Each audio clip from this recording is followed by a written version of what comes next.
Hello friends, I welcome you all to the next lecture of the subject Infrastructure Engineering and Construction Techniques. So in last lecture, we had gone through the modern developments in railways. Under that, we had a focus on metro rails, monorails and bullet trains.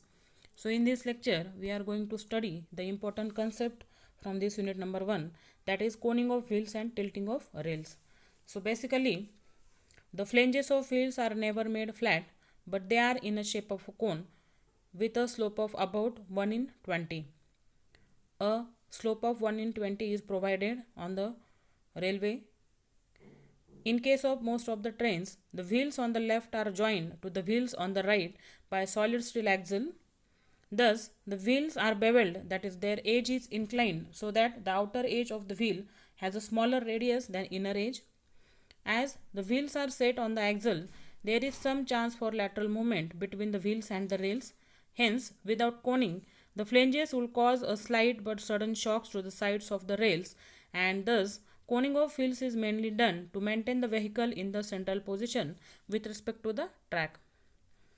In coning of wheels, the outer rail has to cover a greater distance than that of an inner rail, and also as the vehicle has a tendency to move sideways towards the outer rail, the circumference of the flange of outer wheel will be of the greater than that of the inner wheel, and this will help the outer wheel to cover a longer distance than the inner wheel. So now this concept will be explained with the help of a diagram. So here you can see the figure 1 shows this is a coning of wheels on level track. So here you can see the this is a formation and ballast, and these are the slippers on which the rails are fitted. Here you can see a slope of 1 in 20 is provided to the rails. These are the flanges of a wheel and these are the rail. So these flanges are joined with each other by a solid steel axle.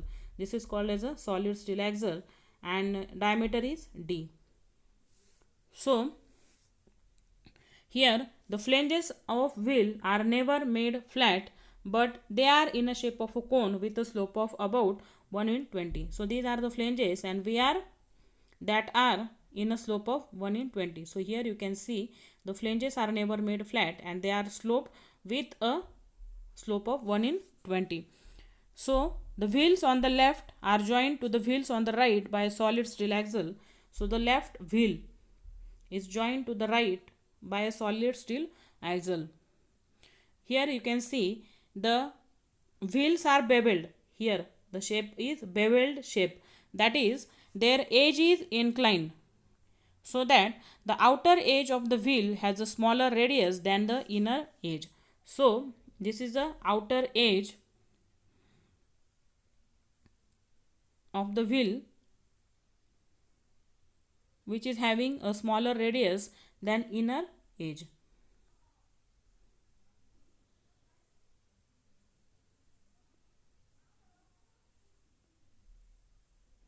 So if when the wheels are set on the axle, there is some chance for lateral movement between the wheels and the rails. As this is axle, so there may be a lateral movement between this wheel and the rail. Hence, without coning, the flanges will cause slight but sudden shocks to the sides of the train. So here, if slope is not provided, the rails may get failed due to the sudden shock. Thus, the coning of wheels is mainly done to maintain the vehicle in the central position with respect to the track. So here, this is the coning of wheels on level track. Here you can see the flanges of a wheel are at the center of the rail section. So whenever the train will move on a level track, that is on straight track, the wheels are at the center of this rail section. But when there is a curve, so here you can see this rail, this wheel has shifted to the this side and this rail has shifted to this side. Hence, here we can say in coning of wheels, the outer rail has to cover a greater distance than that of a inner rail. So, if this is a curve,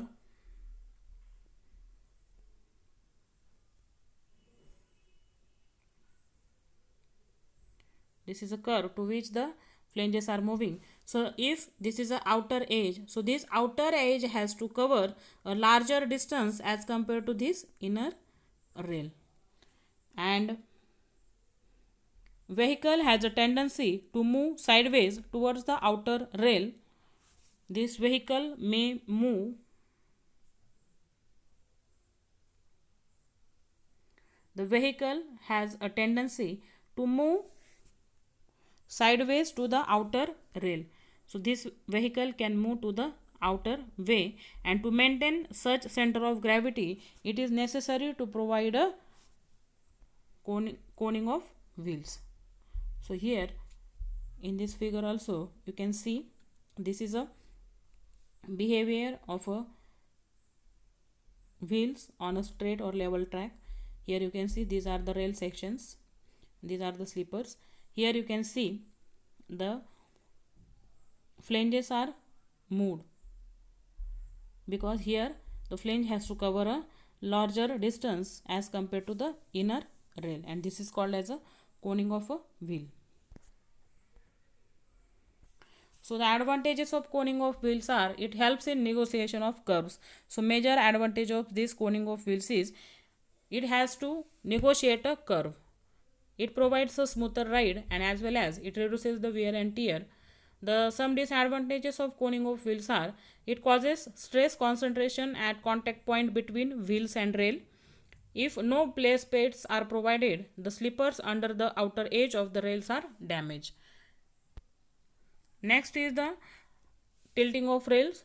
The concept of coning of wheels and tilting of rails go hand in hand. Therefore, the terms are called as tilting of rails and coning of wheels combinedly.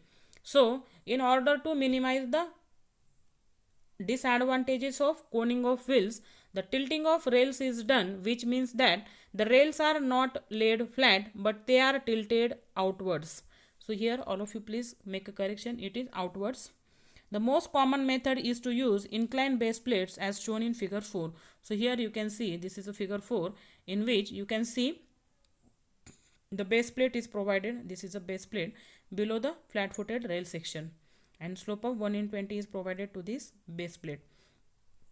So this is called as a tilting of rails. That is, the rails are never laid flat but they are tilted outwards. So the advantages of tilting of rails, it maintains the gauge properly. The wear of the head of the rail is uniform due to tilting of rails, and tilting of rails increases the life of sleepers as well as rails. So this is about the advantages of tilting of rails. So with this we have completed unit number 1 with all respect. We will stop here and will continue in the next lecture. Thank you.